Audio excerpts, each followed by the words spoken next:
Right, so yes, my name is Ian. I'm a designer and an accessibility specialist, and that's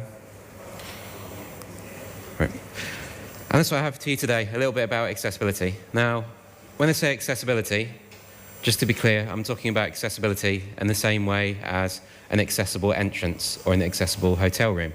So I'm talking specifically about disability. I'm going to start off with explaining a little bit about what accessibility is. But to be able to do that, I first need to explain a little bit about what disability itself is. And for that, I have this guy here to help me. So, looking at this picture, I'm sure everyone in the room could have some kind of a guess at what this guy's disability is. So you might be thinking, for example, that he might have cerebral palsy. In which case, kind of. He does have cerebral palsy, but cerebral palsy is not actually a disability. Cerebral palsy is a medical condition, and that's a really important distinction to make. So what else then? He might be thinking about the fact that he's in a wheelchair. In which case, again, he is in a wheelchair, but a wheelchair is not a disability. A wheelchair is a piece of assistive technology. It's like a pair of glasses. It's what actually helps him go about his day. And he was going about his day just fine until he tried to meet his friends in this bar and encountered the steps. And that's what disability actually is. It's a mismatch between someone and their environment. So when someone's medical condition comes up against some kind of a barrier that results in difficulty performing a day-to-day task. And these kind of barriers, whether it's a flight of stairs in front of a bar, whether it's a shelf that's too high, whether it's red and green being used for the team colours in a deathmatch, these kind of barriers are usually put there by somebody else. You know, a designer's actually designed it to be like that. Which is, you know, it's a bit of a heavy thought to get your head around, that as designers, as developers, as content producers, we actually cause people to be disabled.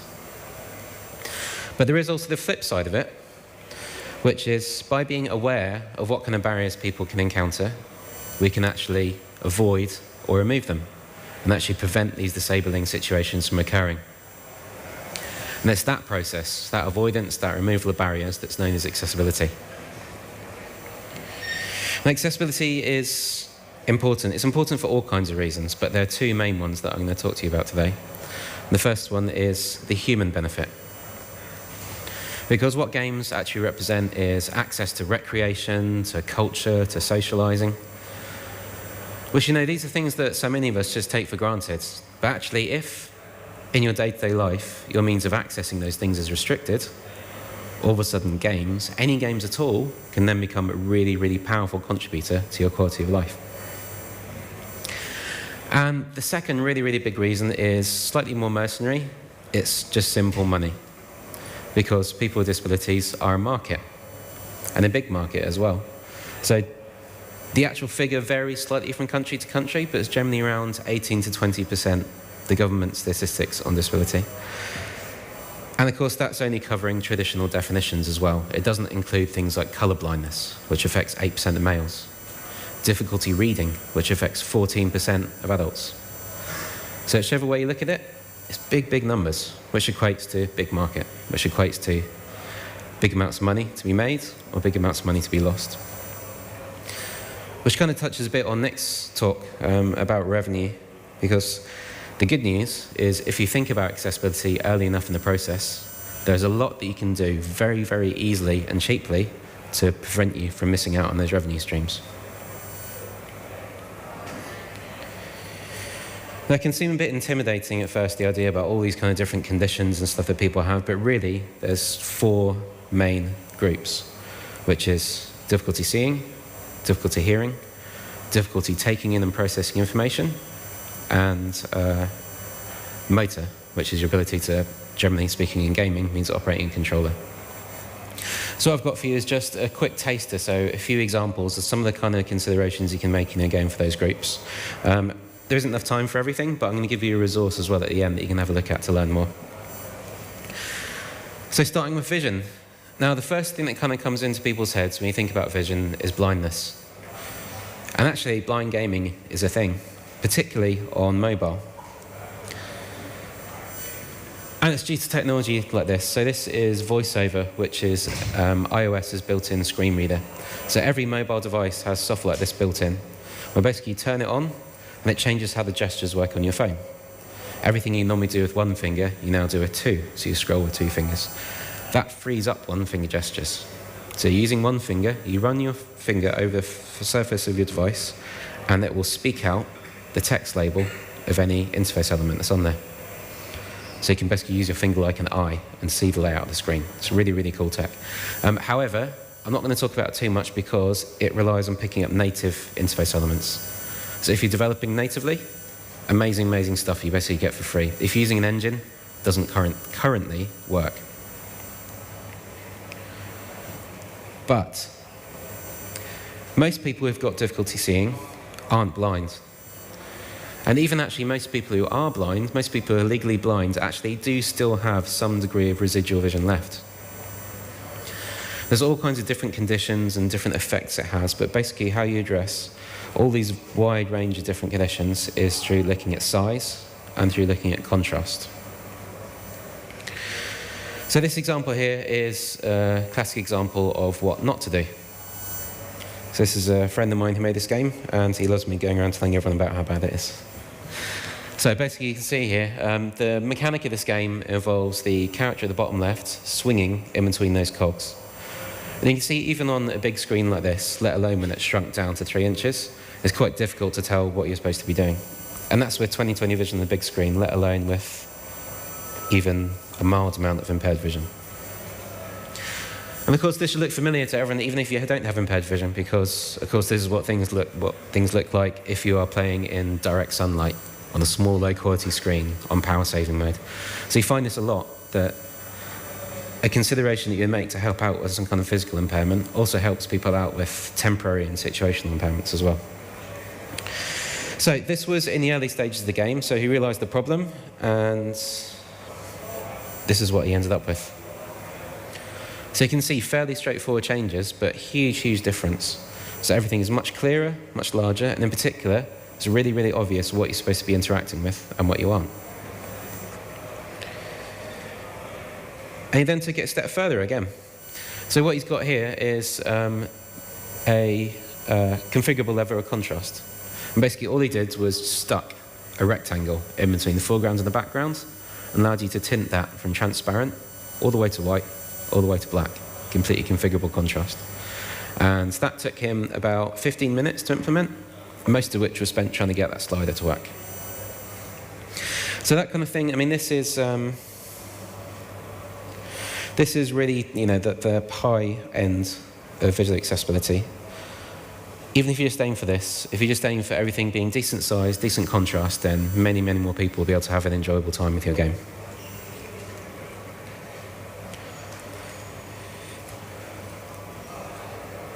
So, next up, hearing. Obvious thing again for hearing is subtitles.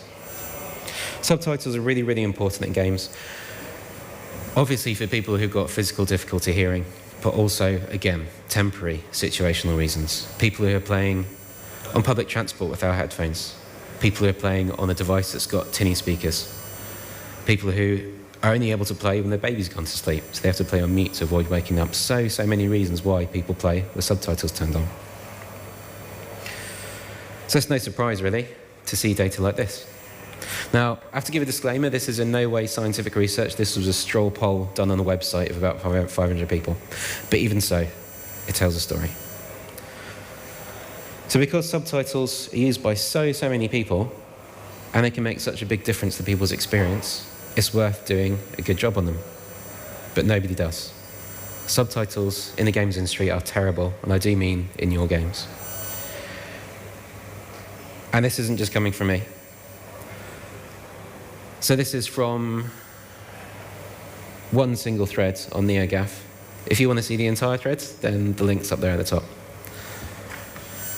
But still, you can get the idea, right? Gamers in general are really, really not happy about the state of subtitles in games. And you can see here as well, I mean, the kind of things that people complain about are really, really not rocket science at all. And they've been totally solved in other industries too, like TV, DVDs. There's really good standards available on how to do this kind of stuff. But even if you just take care of two things, the two things that people complain about the most are subtitles being too small and it being too difficult to distinguish them from the background. So this is what you're aiming for. This is from a game called Bertram Fiddle, which is kind of a point-and-click adventure game on mobile. So you can see here, it's in a really, really clear mixed case font rather than capitals. And it's very, very clearly separated from the background, and it's a decent size. So really, really not difficult to do. So this is what you should be aiming for as a minimum. Now I say as a minimum because there's actually different use cases for subtitles. So you've got people who are completely deaf, who need to be able to understand every single word, not miss out a single one. That end of the scale, they want subtitles to be really big, really clear, so they don't miss anything. You also have the opposite end of the scale, which is people who might, for example, have subtitles turned on because audio mixes in games are unpredictable, or because English isn't the first language, so they just want to refer to them occasionally if they miss a word. That end of the scale, people want them to be subtle and unobtrusive. So actually, for certain groups, each single one of those would be their preferred option. Which leaves a bit of a problem, right? Which one do you go for? Well, this is a digital medium. You don't have to go for one of them. Just let people choose for themselves. Now, we are actually starting to see the first couple of games that allow people to do this. So this was from Life is Strange. So you can see they have a choice of subtitle size and also the letterboxing, which is that black box. They allow people to turn that on and off. Now, as far as I'm aware, this is the only game to ever allow that setting to turn letterboxing on and off, and it's so easy and makes so many people happy. And it's standard. Like you look at Netflix, look at YouTube, they all offer this kind of settings. So if you want to be really, really at the cutting edge of innovation in the games industry, let people turn that black box on and off. There's all kinds of other things you can do as well. Like I said, there's loads of really, really good answers about everything from how many characters you have in a line, how you communicate different people, speaking, all that kind of stuff. If you check out this URL, there's a list of all those kind of good practices. But like I said, even if you just do these two things, make sure people can see them against the background, make sure they're decent size, you'll make a lot of people happy.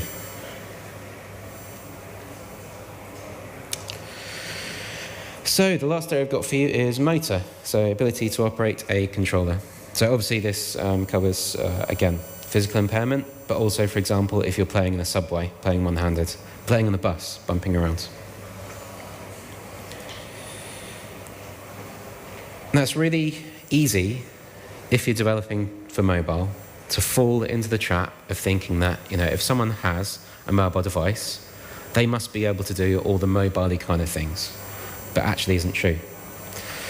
So this example, this guy here, this is a common setup. He has his tablet mounted in a fixed position on his wheelchair. So he can do pretty much everything on it perfectly well, apart from he can't use the gyroscope. Or moving on again. So this guy has a head pointer. Again, he can do pretty much everything on that device, and it's a really empowering device for him as well. However, he's not really going to be doing many simultaneous multi-touch gestures. So what can you do about this? The first thing is about avoiding unnecessary complexity. And that's the key word in there, is unnecessary. Because, if your game really, really does require complex controls, if it really does require 5 fingers on the screen at the same time, that's fine. But it's always worth thinking, does it? The other way is through providing some flexibility. So this is an example from Need for Speed Most Wanted. And you can see basically here how it works is you can start your steering gesture from anywhere in the entire left-hand side of the screen. Same deal with braking, same deal with nitro, anywhere in the entire top to bottom. Very, very large area. And the reason why this was done in this particular game was because this game was built in Melbourne, and Melbourne has a very, very overcrowded tram system. So they wanted people to be able to play the game on the tram, regardless of which awkward position they ended up crammed in. But actually that flexibility helps people with disabilities as well. So there's a guy I was speaking to who plays Need for Speed, who basically, he really, really loves games. He doesn't have the motor ability to be able to operate a controller. All he can do is play on the touchscreen.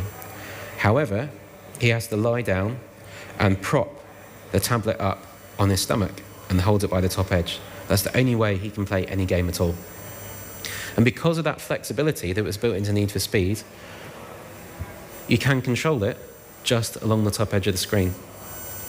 So that flexibility allowed him to play that game. So Need for Speed is one of the only games he can play, and that has made a huge difference to his life. And flexibility can mean something else as well. So this is a game called Into the Dead. Is anyone familiar with this? No takers. You should play it. It's good. It's basically an endless runner running through a field of zombies and trying to dodge them as they try and eat you. Now, the controls for this, for most of development, were tilt. So you tilt the tablet from side to side to dodge in between the zombies. Now, right towards the end of development, their user researcher persuaded the rest of the team, for accessibility reasons, to offer some alternatives. And this is what they ended up with. So I say this is specifically for accessibility reasons. The rest of the team agreed to because, yep, okay, fair enough. There will be some people, like the guy with the tablet fixed to the wheelchair, who won't be able to use the gyroscope. But of course, they're the designers. They know what fun is. They'd obviously considered these things before, discounted them because tilt was much more enjoyable. So they knew that pretty much everyone was going to use tilt. And it would just be, you know, that small percentage of people who couldn't use tilt who would use the other options. But actually, they tracked the data. And the usage data they got for these options was 25%, 25%, 25%, 25%. So what they thought was, you know, an altruistic act to try and benefit a small number of people had actually made the game a more enjoyable experience for the 75% of their players who prefer not to use tilt. So that's all the examples we've got time for today. But like I said, there is a resource. If you check out this, it is gameaccessibilityguidelines.com, and it's got lots more examples of this kind of stuff, covering everything from dyslexia to colorblindness and all kinds of things. But before I go, I've got one last thing for you, which is a bit of crowd participation, because I know how much everybody loves that. So what I would like, please, is a show of hands. So I would like anyone who is planning on giving up playing games when they reach the age of 65 to put their hand up. Okay, I was hoping there's going to be no takers. So the reason I'm asking that is because those stats that I was talking about at the start, you know, that 18, 20%, once you reach over 65, that stat is actually 50%. So it's something that's relevant to us all. So by thinking about this kind of stuff, you're not only increasing your bottom line, you're not only improving people's quality of life, you're actually helping to put design practices in place now that will allow all of us to continue playing as we get older. Thanks.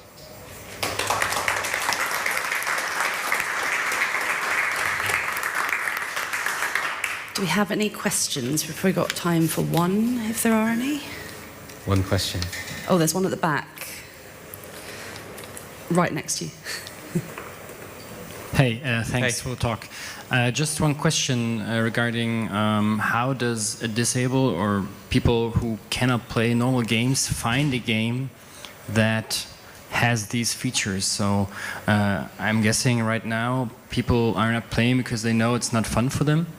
And how can that be changed? And how is the market even tapped through these features? It depends a little bit. So the question's about how people find games. It depends a little bit on the demographic. So blind gamers, for example, will spend a lot of money on just buying anything they can, just on the off chance they might be able to play it, because it got so little available to them, it's worth the risk. But generally speaking, yeah, that's a really, really big problem. People who will go out and buy a game, can't play it, and they've wasted their money. And that might be somebody who's on limited income as well, so it's a big problem. That's changing a bit now. So the Steam refunds process, that's really useful for people to try out a game and see if they can actually play it or not. But really, it comes down a bit to the previous talk that Nick was giving about marketing and actually letting people know about these features. And it doesn't take very much. I mean, all you need to do is, you know, just write it in your feature listing, in your press release, on your website. It'd be great if, you know, if things like iOS and Steam and stuff would allow you to filter based on those. They don't yet. Steam lets you actually filter based on subtitles, but that's it. Until then, just honestly something as simple as just including it in your feature listing. Is anyone here familiar with a game called Hue? So it's a colour-based platformer that's just released last week. But they included, literally, it just says in their, got in their press release 10 features. One of them says colourblind mode. And as a result, they've had like 20 different reviews, which have all showcased the colourblind mode, talked about how great it is, all that kind of stuff. So that not only allows people to know that they can buy the game, it's also really good free marketing for you as well. And especially if you're doing it on stuff like on your website, you've then got a bit of extra free SEO juice as well from people searching for those kind of features. But yes, really good question. I think we're going to have to wrap it up there, but I'm sure Ian's around if you have any more questions. Thanks very much, Ian.